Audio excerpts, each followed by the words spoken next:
आप देख रहे हैं न्यूज इंसाइडर 24/7। आइए नजर डालते हैं देश और दुनिया की 20 बड़ी खबरों पर। पीपल्स कॉन्फ्रेंस के सरबराह और हंदवारा के एमएलए सुजात गनी लोन की जानिब से कहा गया कि यासीन मलिक का 85 सफ़ों का एफिडेविट सिर्फ उसकी शख्सियत का नहीं बल्कि बातचीत की अहमियत और उसे तोड़ने के नुकसानात का एक सबक है। उनके मुताबिक दिल्ली ने मलिक के साथ गुफ्तगू को असल सुलह के बजाय सियासी स्ट्रेटजी बनाया जो कि तशद्दुद को बढ़ावा दे सकता है। लोन की जानिब से जोर देकर कहा गया कि अब जिम्मेदारी दिल्ली पर है कि वो या तो इसे झुटलाए या मान ले या फिर बातचीत के रूह के मुताबिक ही फैसला करे। लद्दाख के director general of police SD Singh Jamwal की जानिब से हफ्ते के रोज कहा गया कि फोर्सेस मुजाहिरीन पर गोली चलाने पर मजबूर हो गई वरना पूरा लेह ही जलकर खाक हो जाता। डीजीपी की जानिब से कहा गया कि अगर आप फुटेज और उन हालात को देखेंगे जिनमें हमारी फोर्सेस ने कारकर्दगी का मुजाहिरा किया है तो उन्होंने इंतहाई काबिल सताइश काम किया है। मैं उनको सलाम पेश करता हूँ कि वो दोपहर के करीब तशद्दुद शुरू होने के बाद शाम 4 बजे तक हालात को काबू में ले आए थे। लद्दाख के director general of police SD Singh Jamwal की जानिब से हफ्ते को माहौलियाती कारकुन सोनम वांगचुक पर संगीन इल्जामात आयद करते हुए उन पर 24 सितंबर को लेह में तशद्दुद को हवा देने का इल्जाम लगाया गया जिसमें 4 लोगों की जान चली गई थी। एक प्रेस कॉन्फ्रेंस से खिताब करते हुए पुलिस सरबराह ने इल्जाम लगाया कि वांगचुक की माजी की सरगर्मियां और अंजमनों ने उनकी साख पर सवालात खड़े कर दिए। जम्वाल की जानिब से कहा गया कि पुलिस ने हाल ही में पाकिस्तान में मुकीम हिंदुस्तानी निसाज शख्स को गिरफ्तार किया है जो कि मुबैना तौर पर वांगचुक के साथ राब्ते में था। उन्होंने निशानदेही की है कि कारकुन ने पाकिस्तान में डॉन मीडिया के एक प्रोग्राम में शिरकत की थी और बांग्लादेश का भी सफर किया था।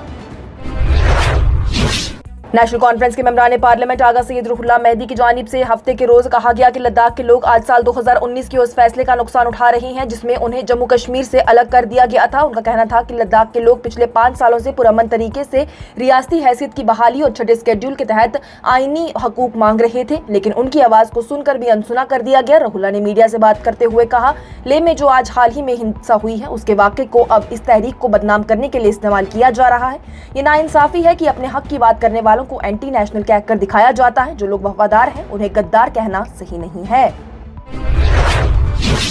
जम्मू कश्मीर के वज़ीर आला उमर अब्दुल्ला के हाल ही के बयान की हिमायत करते हुए नेशनल कॉन्फ्रेंस के सीनियर रहनुमा और मेंबरान पार्लियामेंट आगा सैयद रूहुल्लाह मेहदी की जानिब से कहा गया कि ये बहुत जरूरी है कि बीजेपी दोबारा ताकत में ना आए। लोगों ने जो मैंडेट दिया है उसकी इज्जत करनी चाहिए। वाज़ेह रहे तो वज़ीर आला उमर अब्दुल्ला की जानिब से कहा गया था कि बीजेपी को उनकी पार्टी यूटी में ताकत से दूर रखेगी। सोनम वांगचुक की गिरफ्तारी पर दुख का इजहार करते हुए आम आदमी पार्टी के सीनियर रहनुमा मनीष सिसोदिया की जानिब से कहा गया कि इससे मैं बहुत दुखी हूं क्योंकि सोनम वांगचुक के कामकाज को मैंने बहुत नजदीकी से देखा है। ऐसे शख्स के ऊपर एनएसए जैसा कानून लगा देना जो कि दहशतगर्दों के ऊपर लगाया जाता है। उन्होंने आगे कहा कि एक ऐसा शख्स जो लद्दाख के लोगों की आवाज बन रहा था ऐसे शख्स को आपने जेल में डाल दिया, ये बेहद शर्म की बात है। उनकी जानिब से मजीद कहा गया कि अगर सोनम वांगचुक के हालात पर देखकर भी किसी शख्स की देशभक्ति नहीं जागती तो उस शख्स की देशभक्ति झूठी, कागजी और सिर्फ नारे वाली देशभक्ति है। मजीद ये भी कहा गया कि मिलकर सबको ये कहना चाहिए कि सोनम वांगचुक मुल्क के लिए खतरा नहीं बल्कि खतरा वो लोग हैं जो सोनम वांगचुक जैसे लोगों को जेल में डालते हैं। नेशनल कॉन्फ्रेंस के चीफ स्पोक्सपर्सन इमरान नबी डार की जानिब से आज बयान देते हुए सोनम वांगचुक की एनएसए के तहत गिरफ्तारी पर शदीद तशवीश का इजहार किया गया। उन्होंने कहा कि हालांकि सोनम वांगचुक ने कभी भी जम्मू कश्मीर के किसी भी मसले पर नहीं बोला है लेकिन फिर भी नेशनल कॉन्फ्रेंस उनकी रिहाई की मांग करती है क्योंकि वो अपने आईनी हकूक की लड़ाई लड़ रहे थे। इमरान नबी डार की जानिब से इसके साथ ही एलजी इंतजामिया और जम्मू कश्मीर की मुंतखब हुकूमत के दरमियान के कामकाज पर भी तनकीद करते हुए कहा गया कि यहाँ के एमएलएज और एलजी इंतजामिया को चाहिए कि वो जम्मू कश्मीर के लोगों की चुनी हुई हुकूमत का एहतराम करें और उनके मामले में मुदाखलत ना करें। श्रीनगर से मेंबरान पार्लियामेंट आगा सैयद रूहुल्लाह मेहदी ने दिल्ली सरकार को भी तनकीद का निशाना बनाते हुए कहा कि जो लोग दिल्ली में हुकूमत में हैं वो सबसे बड़े मुजरिम हैं। उन्हें जम्मू कश्मीर के लोगों के जज्बात की कोई परवाह नहीं है। हम सिर्फ रियासती हैसियत की बहाली नहीं बल्कि अपना खास दर्जा भी वापस चाहते हैं। जब हम ये सब बातें जमहूरी तरीके से उठाते हैं तो कम से कम सरकार को उसे सुनना चाहिए। महात्मा गांधी की यौम पैदाइश के मौके पर बारामूला के जेल में बंद रकुन पार्लियामेंट इंजीनियर रशीद की जानिब से बाबाए कौम को एक दिली खत लिखा गया जिसमें उन पर जोर दिया गया कि वो कश्मीरियों की शैतानियत की बढ़ती हुई लहर और एक रहनुमाई असूल के तौर पर अदम तशद्दुद के खात्मे के खिलाफ अलामती तौर पर मदाखलत करें। लोकसभा के स्पीकर के लिए तिहाड़ जेल से भेजा गया खत अवामी इत्तेहाद पार्टी की जानिब से मंजर आम पर लाया गया। کشمیر میں شراب کی کھپت میں نمایاں اضافہ دیکھنے کو مل رہا، جس سے کہ وادی کے سماجی منظرنامے میں ایک تبدیلی آئی ہے۔ جہاں کبھی شراب کا استعمال زیادہ تر غیر مقامی لوگوں اور سیاحوں تک ہی محدود تھا، بار کے ملازمین کا اب یہ کہنا ہے کہ بیئر زائرین میں سب سے زیادہ مقبول انتخاب بن گئی ہے۔ حالانکہ کچھ صارفین سخت شراب کا انتخاب بھی کرتے ہیں۔ اس پروگرام کو آپ تک پہنچانے میں ہمارے ساتھ تعاون کیا ہے گلوبل انوویشنز، جو کہ وادی کا سب سے بھروسے مند ادارہ ہے اور بیرون ملک تعلیم حاصل کرنے کے خواہش مند طلبہ اور ان کے والدین کی پہلی پسند ہے۔ ساتھ ہی اسٹار ہاسپٹلز، جہاں دنیا کے بہترین ڈاکٹرز آپ کو ہر مرض کا شفا بخش علاج فرماتے ہیں، اور سینسو گیزرز نے، جو کہ سردی کے موسم میں گرم پانی کے لیے جموں کشمیر کے لوگوں کا بھروسے مند برانڈ ہے۔ جموں و کشمیر کے بارامولہ سے جیل میں بند لوک سبھا کے رکن پارلیمنٹ انجینئر رشید کی جانب سے ہفتے کو کہا گیا کہ وہ گاندھی جینتی کے موقع پر عدم تشدد کے اصول کی اہمیت کو اجاگر کرنے کے لیے 2 روزہ بھوک ہڑتال پر بیٹھیں گے۔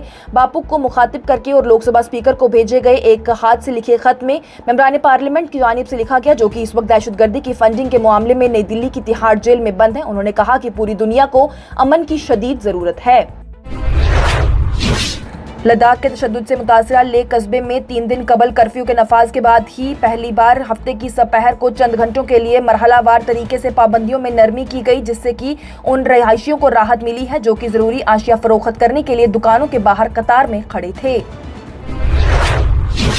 لیفٹیننٹ گورنر منہوج سنہا کی جانب سے جموں و کشمیر قانون ساز اسمبلی کو آئندہ مہینے میں سری نگر میں بلانے کے لیے باضابطہ طور پر طلب کیا گیا۔ اسمبلی سیکریٹریٹ کی طرف سے جاری کردہ ایک نوٹس کے مطابق اسمبلی کا اجلاس جمعرات 23 اکتوبر 2025 کو صبح 10 بجے مقرر کیا گیا ہے۔ جموں و کشمیر کے لیفٹیننٹ گورنر منہوج سنہا کی جانب سے ہفتے کو کہا گیا کہ سوشل میڈیا پر ٹیررسٹ ریزسٹنٹ فرنٹ جیسے گروپوں کی طرف سے دہشت گردی کی طرف دھکیلنے والے بیانے کو اگر نظر انداز کیا گیا تو وہ ایک سنگین خطرہ بن جائے گا۔ ایک تقریب سے خطاب کرتے ہوئے ایل جی سنہا کی جانب سے جموں و کشمیر کے لوگوں پر زور دیا گیا کہ وہ دہشت گردی کے خلاف متحد ہو جائیں اور امن اور استحکام کے تحفظ کے لیے شدت پسندی کے پروپیگنڈے کا فعال طور پر مقابلہ کریں۔ میروائز کشمیر مولوی عمر فاروق کی جانب سے نصرت الاسلام کے اسلامیہ ہائر سیکنڈری اسکول کے آڈیٹوریم میں ایک سیمینار سے خطاب کرتے ہوئے خبردار کیا گیا کہ بامعنی سماجی تبدیلی تب ہی آ سکتی ہے جب افراد خود کو بدلیں۔ نبی صلی اللہ علیہ وآلہ وسلم کی زندگی کو شفقت، انصاف اور ذاتی احتساب کے نمونوں کے طور پر ہی پیش کرتے ہوئے انہوں نے اس بات پر زور دیا ہے کہ روزمرہ کے معاملات میں اسلامی اخلاقیت کو نظر انداز کرنا، چاہے وہ کاروباری معاملات ہوں، ذاتی تعلقات ہوں یا پھر سماجی تعلقات ہوں، معاشرے کی فلاح و بہبود کو نقصان پہنچاتے ہیں۔ جموں و کشمیر کے لیفٹیننٹ گورنر منہوج سنہا کی جانب سے ہفتے کو کہا گیا کہ جہاں حکومت اور سیکیورٹی فورسز اپنا کام کر رہی ہیں، وہیں دہشت گردی کو ختم کرنا مرکز کے زیر انتظام علاقے کے لوگوں کی بھی ذمہ داری ہے۔ لیفٹیننٹ گورنر منہوج سنہا کی جانب سے جموں و کشمیر کے دیہی علاقوں میں حالیہ قدرتی آفت کی وجہ سے تباہ ہونے والے 5061 مکانات کی تعمیر کی منظوری دینے پر وزیر اعظم نریندر مودی اور دیہی ترقیات اور زراعت اور کسانوں کی بہبود کے مرکزی وزیر شیوراج سنگھ چوہان کا شکریہ ادا کیا گیا۔ کرائم برانچ کشمیر کے اسپیشل کرائم ونگ کی جانب سے ہفتے کو سری نگر اور بڑگام میں زمین کی دھوکہ دہی کے ایک معاملے کے سلسلے میں 5 مقامات پر تلاشی لی گئی۔ اس بات پر زور دیتے ہوئے کہ موسمیاتی کارکن سونم وانگچک لداخ کے ایجیٹیشن کا سب سے زیادہ دکھائی دینے والا اور آواز والا چہرہ بن گئے، وہاں کی کانگریس یونٹ کی جانب سے کہا گیا کہ ان کے خلاف تذلیل مہم اور غلط الزامات کا کوئی بھی رقم مقامی آبادی کی نظر میں درست نہیں ہوگا۔ وزیر اعظم نریندر مودی کی جانب سے ہفتے کے روز الزام لگایا گیا کہ کانگریس نے ملک کے لوگوں کو لوٹا ہے اور یہ دعویٰ کیا کہ عظیم پرانی پارٹی نے کم آمدنی والے طبقے سے تعلق رکھنے والے لوگوں پر بھی ٹیکس عائد کیا تھا۔ اور اسرائیلی وزیر اعظم بنجامن نیتن یاہو نے فلسطینی ریاست کو تسلیم کرنے والی مغربی اقوام پر حملہ کیا اور اقوام متحدہ کی جنرل اسمبلی میں ایک جنگی تقریر میں اس اقدام کو شرم کا نشان قرار دیا، جس نے کہ درجنوں سفارتکاروں کو اس سے واک آؤٹ کرنے پر مجبور کر دیا۔ اس کے ساتھ ہی ٹاپ 20 ہیڈ لائنز کا یہ مرحلہ ہوا اختتام پذیر۔ دیجیے اجازت، لیٹسٹ اپڈیٹس کے لیے دیکھتے رہیے نیوز انسائیڈر 24/7۔